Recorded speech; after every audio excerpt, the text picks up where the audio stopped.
again, much like the rest of the weekend, it's a little bit disappointing. Not because of Shane, but we didn't really get to see what Shane could have done. He in the Xfinity. We'll talk about the Xfinity race first. Dude, I don't think you watched it, Chuck. Did you? No, Peter. I watched You like the last 20 laps, yeah, but yeah. Shane looked like he was struggling the first part of this race. Did not look like he knew how to hang. And Charlotte's a tough track. I mean, it's the most temperature sensitive racetrack in NASCAR, and it's a tough track to get around. He stated after Darlington he wasn't too comfortable with running the wall quite yet. He got pretty damn comfortable with it by the end of it though, and comes home 15th. Peter, what did you see out of old Shane Van Gisbergen throughout the day on Saturday? I mean, same old song and dance for him all year long. He spent the first half probably babying the car a little bit, just learning the track, learning the limits of the car.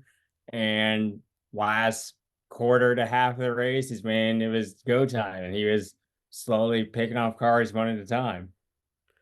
Yeah, I mean, it was really cool because I feel like we were broken record with this, but in a good way. Every week we talk about Shane. We talk about how he didn't do too well in the beginning of the race, and he's trying to figure it out. And it's interesting to me because every week it's not that he figures it out and just kind of picks them off one by one. He figures it out and attacks. Mm-hmm. And that's what's impressive to me, and that's what I think sets him apart from a lot of other people. You could really go back to him doing that at Chicago too. Yeah, that's very true. I mean, he's not unpredictable by any means, but he is unstoppable. Mm-hmm. So, well, unless you're Taylor Gray and you want to run him in the fence for not a whole lot of reason. So that was really cool. Add Taylor Gray to that list with Austin Hill on the FU list. I was not too happy with that. Getting into the Cup race. Anything you got to say about the Xfinity race before we go on, Chuck? I didn't watch it, so I can't say. All I know is the Xfinity race, for what it sounds like, was a shit show. It had those moments, yeah. And then it did. Chase From the highlights I've seen, it was this guy getting wrecked and that guy getting wrecked and this guy. Yeah, I guess. Yeah, every year's Charlotte Xfinity race, so pretty much. And Chase and Greg Ives saved a set of sticker tires, and they obviously still almost got beat by Brandon Jones on old tires. God, boy, I thought we were gonna make it through this entire show without mentioning the fact that SOB won the race. I'd just rather say that Brandon Jones almost cooked him on old tires. But Shane finished 15th? Shane didn't finish 15th. Peter, oh, well, good for Shane. That's all I got to say. I didn't watch. Peter doing his due diligence, making sure everybody gets a fair shout out. But yeah, I mean, he has not crossed the finish line in an Xfinity race worse than 18th. We're 12 races in to Xfinity? Mm-hmm.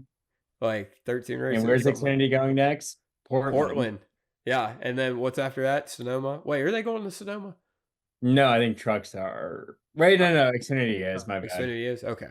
Yeah. So, I mean, mechanical problem at Vegas. I'm going to say this every damn week, and I don't care if I'm a broken record. Mechanical problem at Vegas. A BS penalty at Coda. He ran out of fuel at Talladega. Who knows what would have happened in Vegas? He finished crossed the line second at Coda, and he was running third when he ran out of gas at Talladega. Other than that, the motherfucker is not finished worse than 18th. He's never done this before. He's so good. He's so good. Cup race, there's not really much to say. I mean, he didn't get a fair shake. He qualified terrible, which isn't too surprising. It's ever-changing track conditions, totally different than the 300 miles he ran a couple minutes before, and colleagues not that great. But despite that, did he finish a lap down? Do we know, Peter? I believe he was a lap down. Yes. Okay, so he's a lap down. Still a long way to go. He could have made that up. Finished unfortunately 28th. I think if the race had gone green, then he probably could have, or gone the full distance, not necessarily green. I think he probably could have judging by past Charlotte races and how many cautions there were. I think he could have gotten back on the lead lap, and we at least had a decent showing. We have a caller. We have Seth Dolby. Seth Dolby, you're live on the Big Motor Small Blade podcast. All right, that's what I was hoping you would say. Y'all can't hear him. Yeah, but he's in the mic right now. Go ahead. Yes. What are you saying, Seth? All right, what pertinent issue are we talking about right now? Here, I can't unplug my headphones to let them hear. We were talking about Shane Van Gisbergen, and we had just gotten done talking about his Xfinity race, and now we're talking about Cup. But give your words about the Xfinity race. I didn't watch. I don't know anything about it. Thank you for your continued efforts. I was gonna call in earlier, but I knew I was going through tunnels, and at which point it would not work. So I didn't. So anyway, yeah. So Shane ran okay, right? In Xfinity, he ran okay. Yes. Where did he end up in Cup? 28th. Okay, that doesn't mean anything because we only had like 300 whatever miles anyway. So who cares? Waste of time. Yes. What did you give me a quick synopsis of the Cup race? And before you do that, I am gonna unplug my headphones, and it shouldn't matter. No, it will matter. So I'm sorry, you guys can't hear. Hey, I'll what repeat it. about our Shane Van Gisbergen stat we were gonna give? From what I saw, it's starting to look like a 550 race a little bit. Kind of irked me a little bit, but I don't know. It seemed like a Charlotte race for the most part, and it was not. It was going to be a totally different race at that point. By the time it actually started to rain, it was about to turn into a very different race. Since old Kyle Larson was about to show up, and I don't know, maybe put a whooping on him. I'm not sure. Who knows? I mean, sorry, Austin Jallgaier was about to go in. Austin Jallgaier. Was about to go in and put a whooping on the field. All right. Well, I guess if you switch his letters, he'd be Austin Jallgaier. So that doesn't really work. But anyway. Austin Jallgaier. Okay. You got anything to say to Peter and Chuck? They can't hear you, but I'll relay them. Hey, Peter and Chuck. He says, "Hey, Peter and Chuck." Hey, Yeah. we need his Hi. pick. We need his y'all's pick, race by the got way. rained out. That must have been not fun. No, it sucked dick. Yeah, I'm imagining since I've been at I don't think I've been at a rain shortened race actually. No, that's not true. The freaking Chicago Xfinity race last year. So Let me ask you your opinion on this. And we'll get back to the rundown from Down Under. okay. You bring up Chicago, which Shane Van Gisbergen won the Cup race there. Just to throw that out there in case anybody didn't know that. Yeah, he did. Yeah. What do you think that in rare instances, we obviously saw the Chicago street race get called early. Do you think in rare instances we should be able to run the race, even though it's past halfway, into the next day?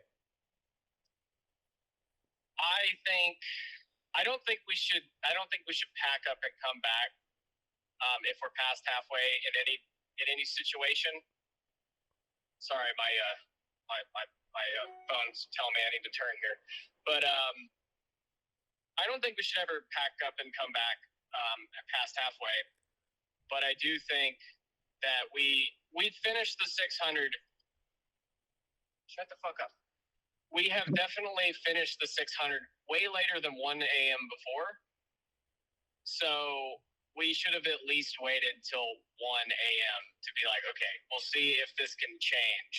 Because obviously there's nothing you can do about the dew point hitting a point where it's not going to come out of the track. That's beyond the control of NASCAR. And if that had stayed until 1:30, sure. I'm okay calling it. But I think for the race, when you're going to have it's a holiday. I know everybody doesn't get Monday holidays off, but it is still a holiday. A lot of people do. I think it's fair to run this race as late as you think is an option to get it in. And it doesn't seem like NASCAR was committed to doing that, in my eyes. Now, I wasn't there, but it seems like they kind of fell short on this one. It's fair. It's fair. Before we let you go, give your opinion on Shane Van Gisbergen, since this is the rundown from Down Under, technically. My opinion on Shane as a driver, or overall this weekend. I think he's great. Clearly one of the best drivers in the world. I would love to see him running the Indy 500 in a couple years. I think that would further cement his legacy as an all-timer, especially if his Cup career really starts to pick up in here in the next couple years. And I think he's definitely one of the guys I have marked on my little list of guys I want to see try the double at some point. All right, cool. Who is your pick for where are we going next? It's Gateway and Portland. Gateway. So I can't. Well, no, I know what race. I don't know. Make sure he knows. Make sure he knows that. And who I haven't. So. Okay, well, it's fine. You finished last anyway, so you finished last anyway, so you can submit it later. But I will submit it later then. Okay, cool. All right. Well, you drive safe back home to where you live from Indianapolis. Thank you. Y'all have a great rest of the podcast. Go fuck yourself. I will. In your car? No, not in my car. I hung up on him.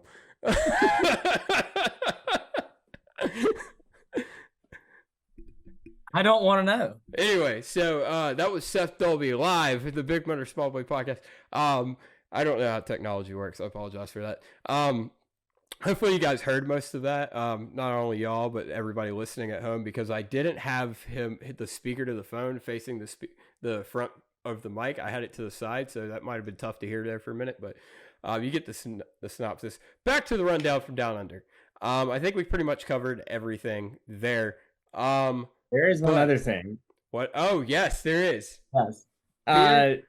So Shane did, in a way, run a Coke 600 because 373.5 miles equates roughly to 601 kilometers. So going by 600K, he did finish a Coke 600. Shane's confused. He's like, what are we talking about? We didn't finish the Coke 600. Yes, we did. We went into overtime. Yeah, we did. And it's something to be said too. A lot of people, I heard some people say like, "Oh, how's he gonna do? He hadn't really run a race this long before." I'm like, Bathurst is literally like, it's about the same, but a little bit more than the 600. It's like 621 miles, I think. Bathurst is, yes. 3-time winner of that. I do have something special to share with our friends at the run down from Down Under, our friends from Down Under. I had the great pleasure on Sunday afternoon of meeting Senpai himself, Shane Van Gisbergen. I was I'll tell you a story. My mom and I, big Daniel Suarez fans, you could buy wristband or buy something at the souvenir trailer, get a wristband to like meet the driver if they're appearing there the Sunday of the race. So it's Friday. I go and buy a wristband or buy something to get a wristband for mom to see Daniel Suarez. The Trackhouse guys, most of them except for Ross, are at the same trailer. So I take a picture of the whiteboard out in front of the hauler that showed when the times were for the drivers. And Saturday afternoon, I looked at my phone. I was like, let's see when that Suarez thing is. And I saw Zane right above it. Had not noticed this before. Zane Smith and Shane Van Gisbergen at whatever o'clock. And I was like, oh my God. So I hustled my ass down there. Got me a wristband. Stood outside in the blistering hot temperatures, giddy as all could be. And I met Shane Van Gisbergen. I am so excited that I got to meet him. He was awesome. he was just as nice, and just like, you could tell he's still a little bit getting used to this whole fan interaction thing and whatever, but he's very nice. And I let him know that we have this podcast, and that we talk about him a lot, and that we love him, and that you guys from down under make up 50 to 60% of our viewer base. And he said, no way, that's awesome. Thank you guys. Thank you for talking about me. He appreciates all of you. We appreciate all of you. And it's just a really cool experience, and it was a really cool moment for me, even, just meet the guy for, a couple seconds, or what, a minute or so. It was still super special, and I wanted to share that with everybody from down under. He's awesome. He really is. The limited experience I've had around him, he's just a happy-go-lucky guy. I've never seen him not smiling. Yeah. Chuck. Oh, I guess I'll add this. When I was trying to find you during the rain delay, I walked past a guy bringing in autographed Shane Van Gisbergen hat, and I didn't even stop and look at him. I just kept walking, and I said, "SVG's the GOAT." Hell yeah! He turned around and said, "Hell yeah, he is." Nice. Yeah. Seeing a lot more SVG merch nowadays out there, but yeah, I wanted to share that, and thank you again to everybody that from New Zealand and Australia, and of course everybody here in America, and Jose down in Mexico, for listening to the show. We love you guys, and it's cool little things like that make us happy and proud to do this.